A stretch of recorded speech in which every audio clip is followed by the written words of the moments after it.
আসসালামু আলাইকুম। রমজান মাস চলে এসেছে। আসছে ১৯ তারিখে প্রথম রমজান শুরু হবে। পারফেক্টভাবে কিভাবে ঘরোয়া পদ্ধতিতে দই তৈরি করব, এখানে আমি প্লাস্টিক জার ও মাটির হাঁড়ির মধ্যে পারফেক্টভাবে মিষ্টি দই তৈরি করে দেখাবো। সেটা আপনাদের সাথে আজ শেয়ার করছি। প্রথমে এখানে চিনি ক্যারামেল করে নেব। এর মধ্যে দিয়ে দিব ১ লিটার তরল গরুর দুধ।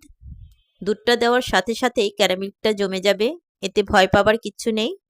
দুধটা গরম হয়ে গেলে ক্যারামেলটাও গলে যাবে ও কালারটা চলে আসবে। নেড়ে চেড়ে ভালো মতো জাল করে নিতে হবে, যেন কোনোভাবে সর না পড়ে। দুধটা আরেকটু ঘন হওয়ার জন্য এখানে আমি ২ টেবিল চামচ গুঁড়া দুধ নিয়ে নিলাম। সামান্য একটু গরম দুধ দিয়ে ভালো করে নেড়ে চেড়ে মিশিয়ে নেব, যেন কোনো দানা না থাকে।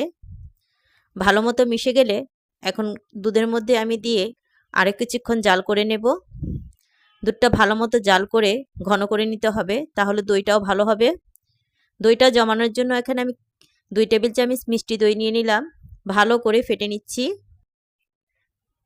দইটা ভালো মতো মেশানো হয়ে গেছে। এখন আমি দুধের মধ্যে দিয়ে দেব। দুধটা হালকা কুসুম গরম অবস্থায় আছে। দই জমানোর জন্য হালকা কুসুম গরম দুধটাই লাগবে। এই তো নেড়েচেড়ে ভালো করে মিশিয়ে নিলাম।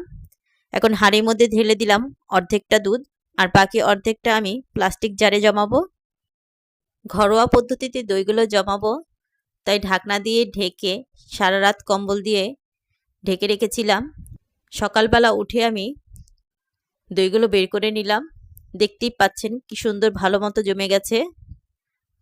প্লাস্টিক জারেরটা ঠিক সেম একই রকম হয়েছে, কোনো পার্থক্য নেই।